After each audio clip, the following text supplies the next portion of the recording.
Hello friends, मैं मनदीप स्वागत करती हूँ आप सभी का अपने चैनल पर। फ्रेंड्स, आज की इस वीडियो में ये जो बैक डिज़ाइन मैंने आपके साथ शेयर किया था, इसी का फ्रंट पार्ट का वीडियो मैं आप लोगों के साथ कटोरी ब्लाउज़ का शेयर करूँगी। अगर आप ये वीडियो देखना चाहते हैं तो डिस्क्रिप्शन बॉक्स में लिंक दी हुई है और चैनल पर भी अपलोड है, आप वीडियो देख सकते हैं। तो बैक पार्ट की जो टोटल लेंथ मैंने रखी थी वो 14.5 इंच रखी थी। 13.5 इंच मुझे तैयार रखना है इसकी लेंथ। तो हम यहाँ पर जो टोटल लेंथ लेंगे फ्रंट पार्ट की वो भी लेंगे 14.5 इंच। तो बहुत ही आसान तरीके से मैं आपको इसकी कटिंग बता रही हूँ और स्टिचिंग भी, फिटिंग भी एक ही वीडियो में आप सारी ही चीज़ें सीख सकते हैं। तो हम सबसे पहले यहाँ पर पेपर पे कटिंग करेंगे, क्योंकि पेपर पे कटिंग करने में हमें बहुत ही ईजी रहता है और ये वीडियो बिगनर्स के लिए भी काफ़ी हेल्पफुल है। बहुत ही आसान तरीके से आप कटोरी ब्लाउज़ का कटिंग कर सकते हैं। तो मैं यहाँ पर 34 साइज़ का फ्रंट पार्ट का कटिंग आपके साथ शेयर करूँगी। सबसे पहले मैंने पेपर को फोल्ड करके रखा है अपनी तरफ और यहाँ पर एक लाइन ड्रॉ करके नीचे से पहले मैंने पेपर को सीधा किया है और यहाँ पर मैंने टोटल लेंथ ले ली है 14.5 इंच।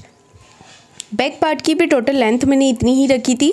फिर हम इसे कपड़े के ऊपर बढ़ा लेंगे। तो सबसे पहले मैंने देखिए यहाँ पर नीचे जो लाइन ड्रॉ की थी, कन्फ्यूज़न ना हो इसलिए मैं इसे कट कर देती हूँ। ये मैंने सिर्फ पेपर को सीधा करने के लिए किया था।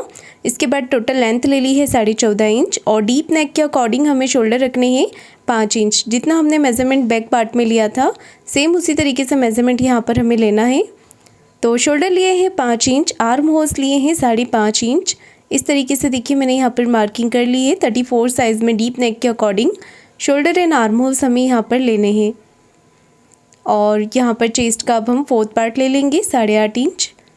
जितना हमने बैक पार्ट में मार्जिन रखा था उतना ही मार्जिन ले लेंगे हम 1.5 इंच।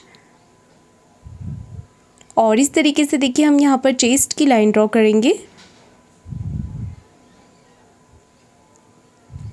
इसके बाद आप पेपर को अपनी तरफ कर लें और यहाँ पर हमें देखिए गहराई कर देनी है 1 इंच पर। इस तरीके से 1 इंच पर गहराई कर देनी है। बैक पार्ट में हम तिरछी लाइन ड्रॉ करके बाहर वाली लाइन से करते हैं और फ्रंट पार्ट में हम अंदर वाली लाइन से ही यहाँ पर गहराई इस तरीके से कर देंगे।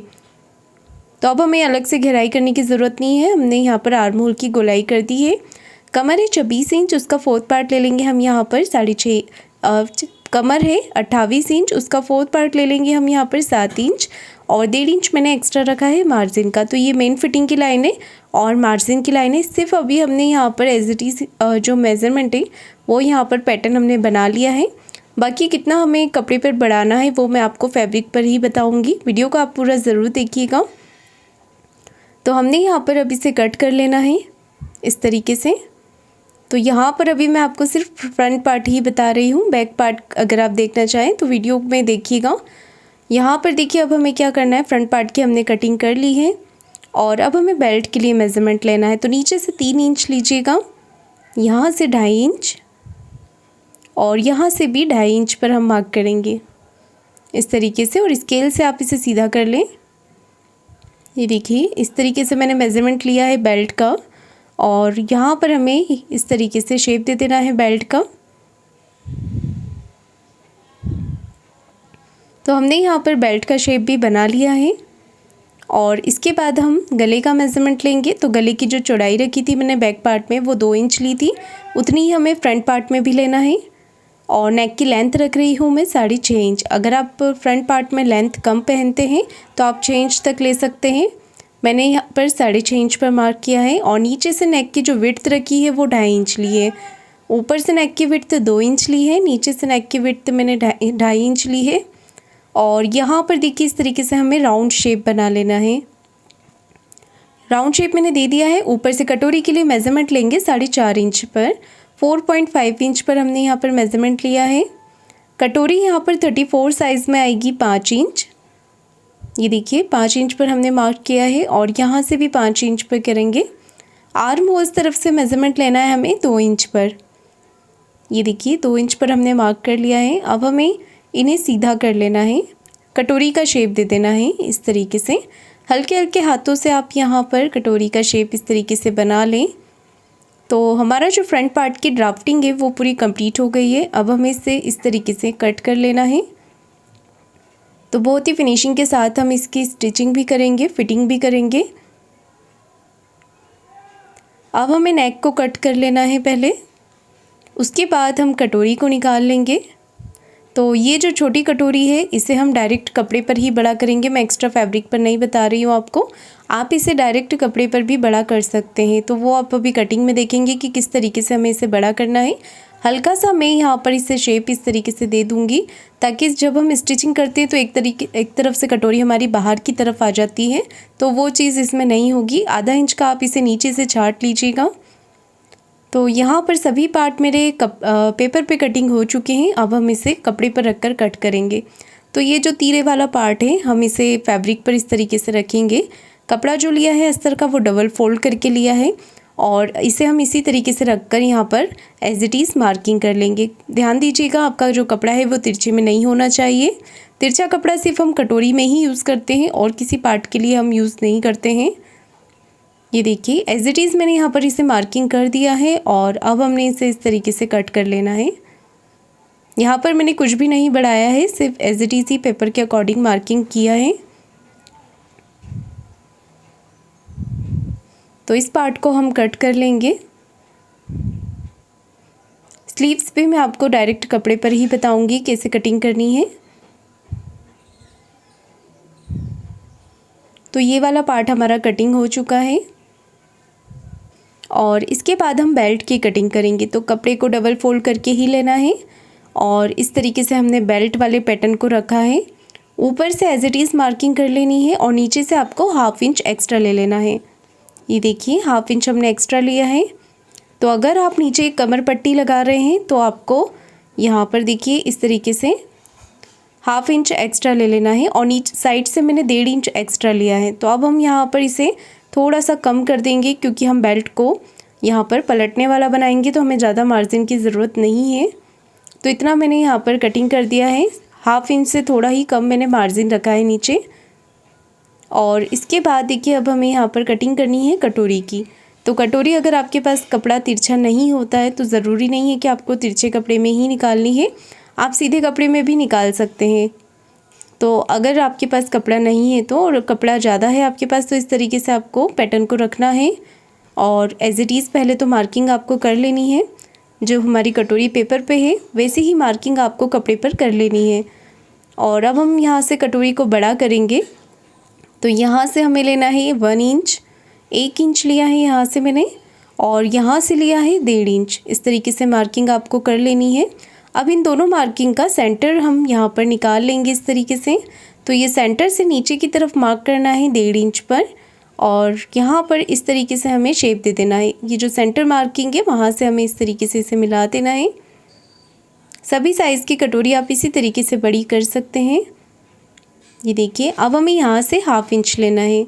ये हम लेते हैं जो हम हाई हुक की पट्टी अटैच करते हैं उसके लिए हमें एक्स्ट्रा मार्जिन यहाँ पर हमने रखा है और ऊपर की तरफ से भी हमें मार्जिन चाहिए कटोरी को जॉइंट करने के लिए। तो हाफ इंच हम यहाँ से ले लेंगे, ऊपर की तरफ से कम लेते हुए नीचे की तरफ हम ज़्यादा करते हुए मिला देंगे इसे।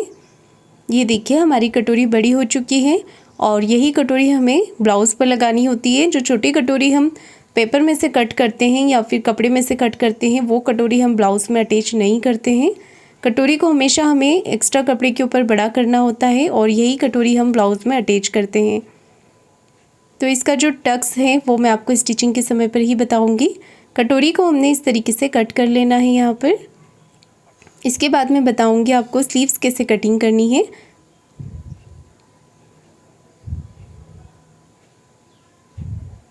अच्छे से आप यहाँ पर इसे बराबर कर लें। तो चलिए अब स्लीव्स की कटिंग करेंगे। जितनी भी स्लीव्स आपको बड़ी रखनी है उतना आप कपड़े को फोल्ड कर लीजिए और कपड़े के बंद भाग को हम अपनी तरफ फोल्ड करके रखेंगे यहाँ पर। ये देखिए इस तरीके से। और यहाँ पर हमें क्या करना है, स्लीव्स की लेंथ ले लेनी है। जितनी भी लेंथ आप तैयार रखना चाहते हैं, जैसे कि मैंने यहाँ पर टोटल लेंथ 5 इंच रखी है। और इसके बाद बैक पार्ट का आर्म होल नापना है। तो 1.5 इंच मार्जिन का छोड़ के ऊपर से हाफ इंच मार्जिन छोड़ देना है। तो ये जो आर्म होल्स मैंने नापा है वो आ रहा था 7 इंच, उसमें मैंने आधा इंच प्लस कर दिया है। आधा इंच हम इसमें ऐड कर देंगे क्योंकि जब हम फ्रंट आर्म होल की गहराई करते हैं तो वो बढ़ जाता है। और 7.5 इंच पर मैंने एक बॉक्स यहाँ पर बना लिया है और यहाँ से हम इसे डाउन करेंगे 2.5 इंच पर। 2.5 इंच पे डाउन करेंगे अगर हमारी छोटी स्लीव्स है। तो अगर आप बड़ी बना रहे हैं 6, 7, 8, 9, 10 इंच की तो आप 3 इंच पे इसे डाउन कीजिएगा। जो हमारे नीचे से जो गोलाई होती है स्लीव्स की वो है 12 इंच, उसका हाफ ले लेंगे 6 इंच और स्लीव्स का शेप देते हुए हम इसे कट कर लेंगे। 1.5 इंच रखना है एक्स्ट्रा मार्जिन का, जितना हमने ब्लाउज़ में लिया था उतना ही, और हाफ इंच की हम यहाँ पर फ्रंट पार्ट की गहराई कर देंगे स्लीव्स में। साथ ही साथ आप यहाँ पर मार्किंग भी ज़रूर कर लें ताकि स्लीव्स को जोड़ते समय आपको ध्यान रहे कि ये पार्ट आपको फ्रंट में ही लगाना है। सभी पार्ट कटिंग हो चुके हैं, आप मेन फैब्रिक पर रखकर कट कर लें। ये देखिए मैंने मेन फैब्रिक पर सभी पार्ट कट कर लिए हैं। और जो बेल्ट है ब्लाउज़ का वो आपको किस तरीके से कट करना है मैं बता देती हूँ। तो देखिए जो ब्लाउज़ का बेल्ट है वो हम अलग तरीके से अटैच करेंगे इस तरीके से। तो इसे आपको अच्छे से मेज़रमेंट लेकर जैसा हमने अस्तर पर कट किया था सेम उसी तरीके से कहीं से बढ़ाना नहीं है और बेल्ट को इस तरीके से आपको कट करना है। जो मेन फैब्रिक है उसे डबल फोल्ड करके आप कट कर कीजिएगा। तो अब हम करेंगे इसकी स्टिचिंग। दोनों हमारा जो तीरे वाला पार्ट है उन्हें हम रखेंगे इस तरीके से आमने सामने फ्रंट पार्ट को, और अच्छे से फिनिशिंग के साथ हम सिलाई लगाकर इसे अटैच करेंगे इस तरीके से। दोनों पार्ट इसी तरीके से हम तैयार कर लेंगे और इसका हम एक्स्ट्रा फैब्रिक कट करके निकाल देंगे इस तरीके से।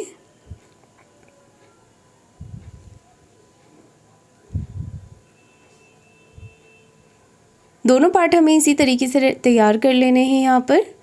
और अब हम कटोरी वाला पार्ट भी दोनों पार्ट आमने सामने रखेंगे और इन्हें स्टिच कर लेंगे। और अगर आप फ्रेंड्स किसी अलग साइज़ का कटोरी ब्लाउज़ देखना चाहते हैं तो चैनल पर प्लेलिस्ट अवेलेबल है, मैंने बनाई हुई है प्लेलिस्ट अलग अलग साइज़ के अकॉर्डिंग, तो आप देख सकते हैं। 42 साइज़ तक का कटोरी ब्लाउज़ का कटिंग और स्टिचिंग का वीडियो अपलोड है चैनल पर। और यहाँ पर देखिए इस तरीके से हमने इसे कटिंग कर लिया है, एक्स्ट्रा फैब्रिक को कट कर दिया है। इसके बाद दोनों पार्ट को रखना है आमने सामने और अब इस पे कटोरी को अटैच करेंगे। तो हम यहाँ पर टक्स डालने से पहले ही कटोरी को अटैच कर रहे हैं इस तरीके से।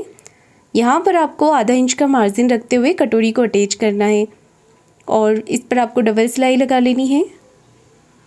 दोनों ही पार्ट की कटोरी मैंने अटैच कर दी है। अब आपको देखिए क्या करना है, यहाँ पर दोनों तरफ से इसे बराबर करना है, नीचे से और ऊपर से बराबर करना है और सेंटर इसमें इसकी प्लेट्स डालनी है। तो जो प्लेट्स हम डालेंगे उसकी जो विड्थ होगी, जो चौड़ाई होगी वो है 1.5 इंच 1.5 इंच, और जो लेंथ लेंगे हम प्लेट्स की वो रहेगी 2.25 इंच 2.75 इंच लेंथ ली है। और इस तरीके से हमें डबल सिलाई यहाँ पर लगा लेनी है। ये हमारी प्लेट्स डल चुकी हैं। दूसरी तरफ से भी इसी तरीके से आपको प्लेट्स डालनी है, दोनों तरफ पे प्लेट्स डाल ली है। अब आप बेल्ट पे ध्यान दीजिएगा कैसे आपको अटैच करना है फिनिशिंग से। दोनों पार्ट के बेल्ट को आपको इस तरीके से रखना है आमने सामने की तरफ, और जो अस्तर वाला पार्ट है वो आपको इस तरीके से रखना है और दोनों ही अस्तर वाले पार्ट पे आपको सिलाई लगा देनी है। इस तरीके से दोनों पार्ट पे सिलाई लगा लें। अब हमारा जो एक पार्ट है वो इस तरफ आएगा और दूसरा पार्ट इस तरफ आएगा। तो दोनों पार्ट पे हम पहले तो सिलाई लगा लेंगे और इसे अटैच किस तरीके से करना है देखिएगा। आगे वाला जो पार्ट होता है हमारा वो आपको इस तरीके से रखना है जैसे हम नॉर्मल बेल्ट अटैच करते हैं। इसी तरीके से आपको यहाँ पर आधा इंच का मार्जिन रखते हुए बेल्ट को अटैच कर लेना है। अब हमें इसे इस तरीके से रोल करना है। यहाँ पर रोल करने के बाद जो ऊपर वाला पार्ट है वो आपको इसके ऊपर रखना है और जो नीचे हमारी सिलाई है उसी सिलाई के ऊपर आपको ये सिलाई चलानी है। तो इससे हमारा जो बेल्ट है वो इनविजिबल अटैच हो जाएगा और फिनिशिंग भी अच्छी दिखती है। अब हमें इस पार्ट को यहाँ से साइड से निकाल लेना है और इसे हाथ से फिनिशिंग कर देनी है।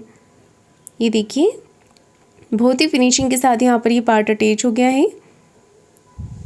अब इसका जो साइड में एक्स्ट्रा फैब्रिक निकल रहा है दोनों तरफ से, पहले आप सिलाई लगा लें हाथ से फिनिशिंग करके, उसके बाद एक्स्ट्रा फैब्रिक को आप कट कर दीजिएगा।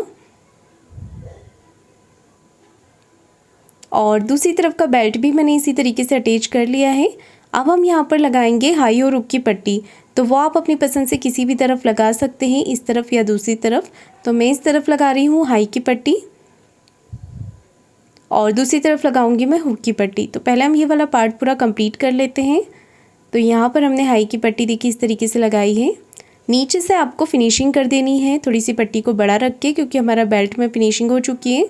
ऊपर गले की तरफ से हम खुला रखेंगे क्योंकि यहाँ पर जो है हम गले की पट्टी लगाकर इसमें फिनिशिंग कर देंगे। ये ली है मैंने 1.5 इंच चौड़ाई में उरेब पट्टी, तिरछी पट्टी कट की है। गले के लिए आपको हमेशा तिरछी पट्टी लेनी है।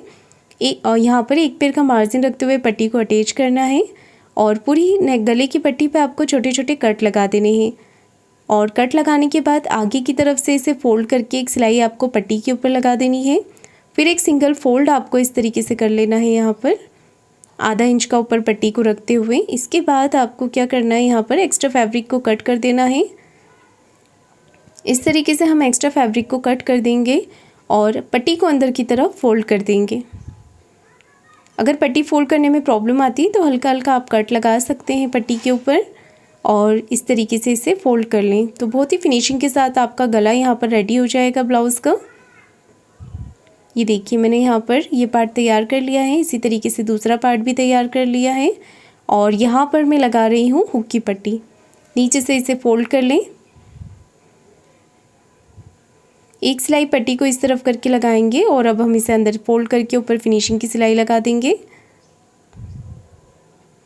ये देखिए इस तरीके से दोनों पार्ट हमारे तैयार हो गए हैं और अब हम यहाँ पर स्लीव्स तैयार कर लेंगे। स्लीव्स हमें इस तरीके से यहाँ पर तैयार कर लेनी है।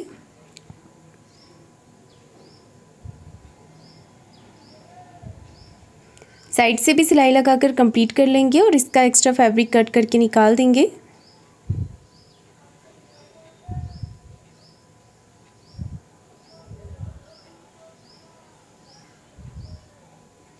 दोनों पार्ट को बराबर करके यहाँ पर आप चेक कर लें कहीं से कोई पार्ट बड़ा छोटा तो नहीं हो रहा है स्लीव्स का।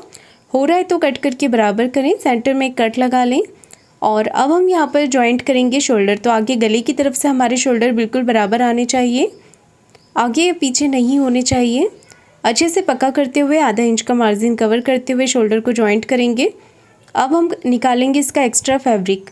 तो यहाँ पर हमें फिटिंग से पहले देखिए बैक पार्ट का सेंटर मार्किंग करना है, फ्रंट पार्ट को इसके ऊपर रखना है। हाई की पट्टी है तो हाई की पट्टी को बाहर निकालते हुए रखें और यहाँ पर देखिए हमें क्या करना है, अच्छे से इसे बराबर करना है और इस तरीके से एक्स्ट्रा फैब्रिक को कट करना है बैक पार्ट के बराबर से। और ऊपर आर्म होल्स तरफ से भी अगर कोई पार्ट आपका बड़ा छोटा हो रहा है तो कट करके हल्का सा आप बराबर कर लें इसे। और अब हम स्लीव्स जॉइंट करेंगे सेंटर से। आधा इंच का मार्जिन लेते हुए आपको स्लीव्स को जॉइंट कर लेना है दोनों तरफ से। सेंटर से ही जॉइंट करें स्लीव्स को आप और इस पर पक्की सिलाई लगाएं, एक सिलाई और लगानी है। इसी तरीके से हमने दूसरी तरफ की स्लीव्स को भी जॉइंट कर लिया है और अब स्लीव्स के जॉइंट से जॉइंट मिलाते हुए एक सीधी सिलाई हमें यहाँ पर लगा लेनी है। तो ये सीधी तरफ लगानी है क्योंकि गुम सिलाई होती है जो हमारे ब्लाउज़ के अंदर चली जाएगी। एक्स्ट्रा फैब्रिक को कट करके निकाल दें और अब मेन फिटिंग लगाने के लिए हम अपने ब्लाउज़ को कर लेंगे उल्टा। मैं इस तरफ से भी इसमें सिलाई लगा देती हूँ। स्लीव्स के जॉइंट से जॉइंट बराबर आने चाहिए और एक्स्ट्रा फैब्रिक को आपको कट कर देना है और अब अपने ब्लाउज़ को उल्टा कर लेना है मेन फिटिंग लगाने के लिए। तो सबसे पहले हम एक सिलाई यहाँ पर कॉर्नर की लगा देंगे। इसके बाद हम चेस्ट और वेस्ट का मेज़रमेंट लेंगे। चेस्ट का है 34 का, यहाँ पर 4th पार्ट ले लेंगे 8.5 इंच। कमर का आपका जो भी मेज़रमेंट होता है वो लीजिएगा, मैंने लिया है 7 इंच। और स्लीव्स का भी आपका जो भी मेज़रमेंट होता है आप वो लीजिएगा, यहाँ से 6 इंच ले लेंगे। तो यहाँ पर फिटिंग की मार्किंग हमने कर ली है और इसके बाद हम फिटिंग की सिलाई लगा देंगे। दूसरी तरफ का पार्ट भी आपको इसी तरीके से फिटिंग करना है और ये ब्लाउज़ हमारा बनके रेडी हो गया है। फ्रेंड्स, आपको आज का ये वीडियो कैसा लगा है कमेंट करके ज़रूर बताइएगा। वीडियो को लाइक शेयर ज़रूर कीजिएगा और चैनल को सब्सक्राइब ज़रूर करें। धन्यवाद।